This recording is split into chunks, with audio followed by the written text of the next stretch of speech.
Magandang araw mga kababayan ko dyan. Once again, Davao New PH po. No? Sa likod po ng napakaraming aligasyon dito sa Senate President na si Chis Escudero, mga kababayan ko, dahil sa naantala muli ang impeachment case ng ating buting Vice Presidente, ay ang dami niya pong natanggap na mga batikos na nanggaling po sa mga iilang mga mambabatas sa Kongreso at pati na rin po sa Senado. Kasama na dyan si Senate Hontivirus, mga maminser, at nasabihan pa nga itong si Senate President Chis Escudero ng isang kongresista na ganun, ngiwi, na natatakot daw ba itong si Chis Escudero kay BP Inday Sara, mga ma'am and sir, at kung hindi man daw siya takot, ay baka pinoprotektahan daw po niya ang butihing Vice Presidente, mga kababayan ko. Ngayon, may lumabas po na balita na sumagot po ito si Senate President Chis Escudero na kung saan hindi nga po siya dapat maging sunod-sunuran sa mga iilang mambabatas diyan sa Kongreso, lalong-lalo na po sa kanilang speaker na si Tamba Romualdez, mga kababayan, no? At hindi lang po siya ang sumagot, mga maminser, pati po si BP Inday Sara ay sinagot ang aligasyong mga kinakatakutan, no? Ang senador, kaya naantalang impeachment niya proceeding sa Senado, mga kababayan ko. Ito po ang sabi ni BP Inday Sara, mabasahin ko po. Galing po ito sa SMNI, gikan sa masa para sa masa, mga maminser. Sabi ni BP Inday Sara dito, well, sa pagkakakilala ko naman kay Senate President Chis Escudero, ay hindi natatakot yun, mga maminser. Sabi ni BP to, I do not know him na natatakot na klaseng politiko. So, hindi ko lang alam saan nanggagaling yung sinasabi na takot si Senator Chis Escudero. Hindi ko alam saan galing yan. Yan ang sabi ni BP Inday Sara sa mga aligasyon dito sa Senate President si Chis Escudero, mga babayan ko. Wala po siyang alam at hindi niya po kilala ang pagkatao ni Chis Escudero na kinakatakutan nga daw po itong impeachment case niya. No? Besides dyan, mga maminser, sumagot din po ulit itong Senate President na si Senator Chis Escudero. Siguro napatunayan ko na yan sa tagal ko sa paninilbihan yan, sa pamahalaan na hindi ako gumagalaw at nagpapasya base sa anumang takot. Basag na naman si Tamba dito, mga kababayan ko, lalong-lalo na po dun sa mga nagbibigay ng aligasyon sa kanya, no, sa mga buwabatikos sa kanya ng mga mambabatas, no, sa mga mababang uri ng mga congressman. Eto, sabi niya pa dito, ika nga sa Biblia, do it always afraid, no? At sinabi na rin naman ni Vice President Sara na hindi siya sang-ayon sa mga pananaw na yan.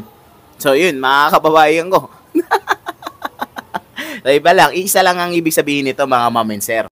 Isa lang po ang ibig sabihin po nito, no, na ibig sabihin, kahit paano may paninindigan itong si Senate President na Chis Escudero, mga kababayan ko. Kasi, di ba, kasi naninindigan po siya doon sa kung ano daw po ang tamang proseso, doon po siya naninindigan at hindi po siya dahil sa natatakot o dahil sa pinoprotektahan niya itong butihing Vice President, ay kaya inaantala itong impeachment case ng ating buting Vice President, mga kababayan ko.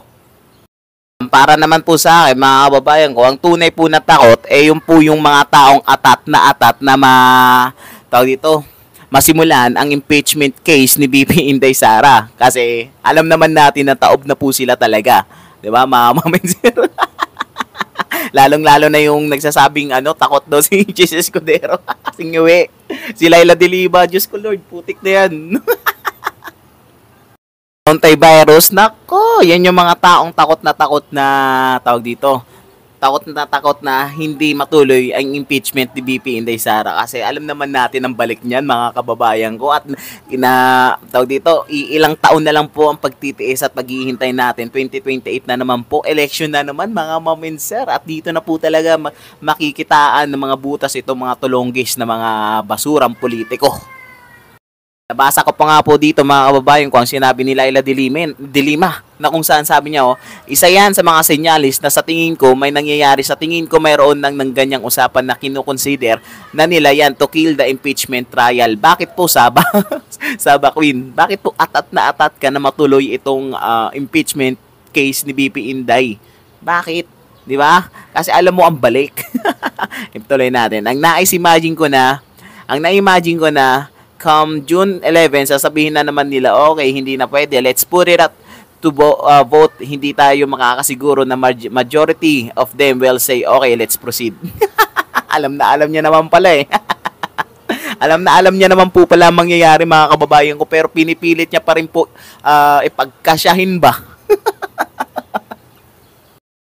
Ayan, ngayon may papakita ko sa inyo mga video, mga kababayan ko, na kung saan na tahol ng tahol po itong si Percy Au-Au na na nagkakangiwi-ngiwi na po ang kanyang mga kakaaw-aw dito sa may tuloy lang itong impeachment case ng ating butihing Vice Presidente. Isama na rin po natin si Senator Hontiveros na kung saan gigil din, mga kababayan ko, na matuloy itong impeachment case kasi alam niya na napakalaking isda itong si VP Inday Sara pagkadating ng 2028, no, na magiging katunggali niya. If ever na tumakbo man itong si Hontiveros na alam naman natin hindi mananalo kahit ni kailanman, mga kababayan ko dyan. Kaya, ayan mga maminser, Dabawin nyo PH, mga kababayan ko, huwag nyo pong kalimutan, pasubscribe na rin po ako ng aking munting channel. Panoorin nyo po itong mga video na ito. Thank you! Convening the Senate as an impeachment court is a solemn constitutional duty. Hindi siya seasonal fashion accessory na sinusuot mo depende sa political weather or kung feel mo. At hindi rin depende sa iyong personal agenda. It is a uniform of duty worn whenever the Constitution demands it. And this is a time that the Constitution demands it. Kailangan lang ipaalala, the impeachment process is a constitutional mandate, not a legislative bill that expires at the stroke of midnight. Hindi ito Cinderella. Once the House transmitted the articles of impeachment, the Senate is constitutionally bound to convene as an impeachment court. No ifs, no buts, no teka-teka. The delay and now the flimsy excuses only add insult to institutional injury. The public wants a trial. Even the impeached Vice President herself has signaled a willingness para harapin ito. So anong pumipigil sa Senado? Natatakot ba ang liderato kay Sara? The people demand transparency. Tama na po ang pateka-teka. Panahon na para magtrabaho. Ang kailangan natin ngayon ay tapang, hindi takot para manindigan.